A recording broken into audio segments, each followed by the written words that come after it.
Dozens of horses have tested positive for performance-enhancing drugs, including speed, at the racecourse which will host the Kentucky Derby this weekend.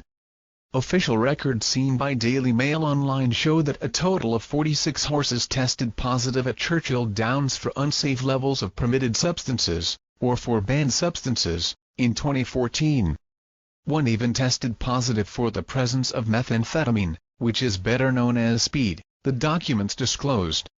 Most are on pain-killing drugs, which allow them to perform better than they would if they were in pain.